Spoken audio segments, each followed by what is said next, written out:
আসসালামু আলাইকুম, কেমন আছেন সবাই? টেস্ট অ্যান্ড টেলস উইথ সালমার একটি নতুন পর্বে আপনাদের সবাইকে আমন্ত্রণ জানাই। ভীষণ ব্যস্ততার মধ্যে দিয়ে কাটছে সময়। এই সমস্ত জিনিসগুলো এনেছি, এগুলোকে আসলে প্যাকেজ করব বলে একটা কার্টুনে সবগুলোকে কাপড় দিয়ে তারপরে খবরের কাগজ দিয়ে পেঁচিয়ে রাখবো সেই জন্য। তো কাজ করব, আপনাদের সাথে গল্প করব। এটা ছিল আমার বিয়েতে পাওয়া একটা ফুলদানি, যেটা হাজারবার চেঞ্জ হতে হতে একটা অংশ একটুখানি ফেটেই গিয়েছে, সেটাই তাকিয়ে দেখছিলাম। কিন্তু ফুলদানিটা এত সুন্দর যে ফেলে দিতে পারছিলাম না।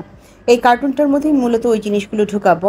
আর এই যে লাল টুকটুকে একটা শাল দেখছেন, এই শালটা মূলত আমার মায়ের বিয়ের শাল। পরবর্তীতে আমার মা এটা আমাকে দিয়েছে। আমি এটা কখনোই ইউজ করি না, এবার এসে দেখছি যে একটুখানি একটা জায়গায় একটু ফেসে আছে। ভাজে ভাজে থাকতে থাকতে হয় না অনেক সময়। তো আমিও এটা যত্ন করে রাখারই চেষ্টা করছি যে এই শালটা আমার কাছে থাকুক, যাতে আমি আমার মেয়েদের কাউকে একজনকে দিতে পারি। আর আলমারি থেকে সব কাপড় বের করতে গিয়ে দেখলাম আমার বিয়ের শাড়ি, আমার গায়ে হলুদের শাড়ি, এটা ছিল আমার বউ ভাতের শাড়ি। তো এই শাড়িগুলো দেখে এখন খুব অবিশ্বাস্য মনে হয় যে সেই সময় কিভাবে এই শাড়িগুলো পরেছিলাম। এখনও আমার কাছে এগুলোকে ভয়ঙ্কর ভারী, ভয়ঙ্কর কষ্টকর লাগে শাড়ি পরার ব্যাপারে। এটা ছিল আমার বিয়ের দিনের শাড়ি। তো শাড়িগুলো এখনও এত ভার লাগে, আর কিভাবে যে পরেছিলাম আমি জানি না। ওই সময় যে কিভাবে এগুলো ক্যারি করেছিলাম, তারপরে আবার সেদিন আমি আমার শ্বশুরবাড়ির টাঙ্গাইলেও গিয়েছিলাম ঢাকা থেকে। তো আসলেই মানে পরিবেশ পরিস্থিতিতে মানুষ কত কিছু করে, তাই না? আর এইটা ছিল আমার গায়ে হলুদের শাড়ি, এটা আম্মা ইন্ডিয়া থেকে এনেছিল, কলকাতা থেকে। তো আজ এইগুলো গোছাতে গিয়ে পুরনো অনেক স্মৃতি মনে পড়ে গেল, যে এসব শাড়ি মাঝে মাঝে একবার দুবার করে পরেছি। আর এই শাড়িটা ছিল ডক্টর সাহেবের পক্ষ থেকে প্রথম উপহার। বিয়ের আগে, বিয়ে পাকা হয়ে গেছে, তার মধ্যে পড়লো ঈদ। তো তিনি আমাকে ঈদ উপহার পাঠিয়েছিলেন। তো শাড়িটা দেখে আজ হঠাৎ করে সেই পুরনো কথা মনে পড়ে গেল। আসলে সেই সময়ের সমস্ত কিছুই তো স্মৃতি এখন। পুরো দমে চলছে গোছ গাছ, প্যাকিং। যতটুকু পারছি এদিক ওদিকে রাখছি, গোছাচ্ছি। যেমন এই বালতিগুলোর ভিতরে কিছু কিছু করে জিনিস দিয়ে কাপড় দিয়ে চাপা দিয়ে দিয়েছি, যাতে কুকারিসগুলো ভেঙে না যায়। ওই বালতিতেও কিছু রেখেছি। এখানে এই তো বাকি সব জিনিসপত্রগুলো দিয়েছি। উম, ইনশাল্লাহ সব ঠিকঠাক থাকলে আগামী 30-31 এই 2 দিন আমি শিফটিং করব। তো যেই কারণে আপনাদের কারো সাথে সেভাবে কমিউনিকেট করতে পারছি না। আপনারা যারা আপনাদের ভিডিওর নিচে আমাকে পাচ্ছেন, বিশ্বাস করুন আমি শুধুমাত্র ভিডিওটা ছেড়ে আপনাদেরকে ওয়াচ টাইমটা দিচ্ছি। আমি সেভাবে কোনোভাবেই আপনাদের পুরো ভিডিওটা শুনতেও পারছি না, দেখতেও পারছি না। আমার টার্গেটটাই থাকছে যে ওয়াচ টাইমটা যাতে আপনারা পান, লাইকটা যেন আমি দিয়ে দিই। কাজেই আমার উপরে কেউ রাগ রাখবেন না। চেষ্টা করছি যতটুকু সম্ভব আপনাদের পাশে থাকতে। সবার পাশে যে থাকতে পারছি সেটাও সম্ভব হচ্ছে না।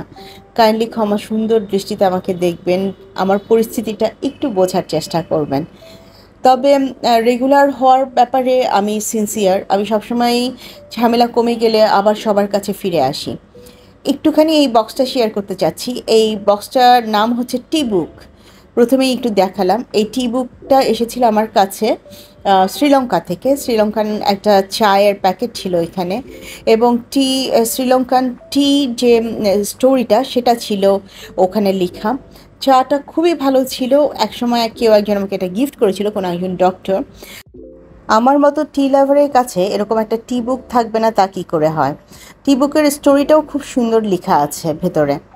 চায়ের প্যাকেটগুলো ছিল সম্ভবত স্যাশে টাইপের, এখন আর অতটা মনে পড়ছে না। এই দুই পাশে কিন্তু স্টোরি লেখা আছে, টি কীভাবে এলো আমাদের এই উপমহাদেশে। তো সেই পুরনো অনেক কথা মনে পড়ে যাচ্ছে। আসলে জিনিসপত্র যখন গোছাতে যাচ্ছি, নিজের পুরনো সংসারের 2-4টা জিনিস বের হয়ে যাচ্ছে, আর আমি আবেগপ্রবণ হচ্ছি। এটা ছিল আমার একটা অর্নামেন্টস বক্স, আমার নাম খোদাই করা আছে। এটা আমার এক ফ্রেন্ড আমাকে গিফট করেছিল। এই দুজনকে একটু দেখুন, কি সুন্দর করে উকিঝুঁকি দিচ্ছে। হঠাৎ করে আমার ছোট মেয়ে ছাদে গিয়ে তাদেরকে পেয়েছে। তারপর আমাকে বলল যে আমি একটু ভিডিও করে আনবো। বললাম যে যাও যাও নিয়ে আসো। তো এই দুজন লুকিয়ে আছে ড্রামের পাশে। আমার ছোটো মেয়ে অনেক ডাকাডাকি করছে। প্রথমে তারা সাড়া দিচ্ছিল না, কিন্তু পরে নিচের জন যিনি ইয়েলো কালারের, তিনি কাছে এসেছেন। এবং আমার মেয়ের কাছে ধরাও দিয়েছেন।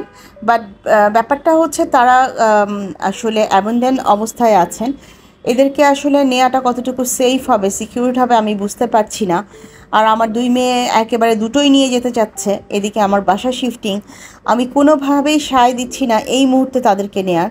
তবে বাসা শিফটিংয়ের পর আমি যখন ধীরে সুস্থে বসবো, 7টা দিন পরে যদি আমি এদেরকে খুঁজে পাই, আমি অবশ্যই দুজনকেই নিয়ে যাব। এদেরকে আমি ট্রিটমেন্ট করাবো, ভেটের কাছে নিব ইনশাল্লাহ। পুরোটাই ডিপেন্ড করবে আমাদের ভাগ্যের উপরে, ওরা আমাদের ভাগ্যে আছে কি না জানি না।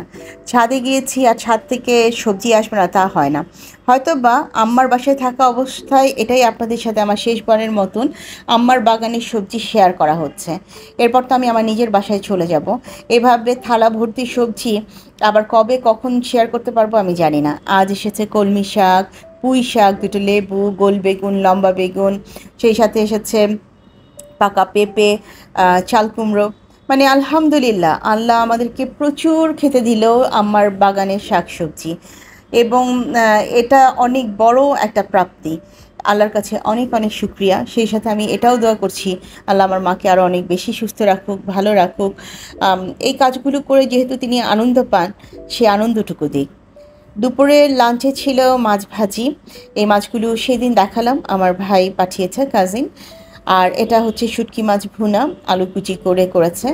তারপর যথারীতি তো আলু করলা ভাজি। আম্মা ডায়াবেটিক পেশেন্ট, আম্মা সবসময় চেষ্টা করে করলার আইটেমটা রাখতে। আমার মেয়েদের জন্য মুরগি এবং ডাল।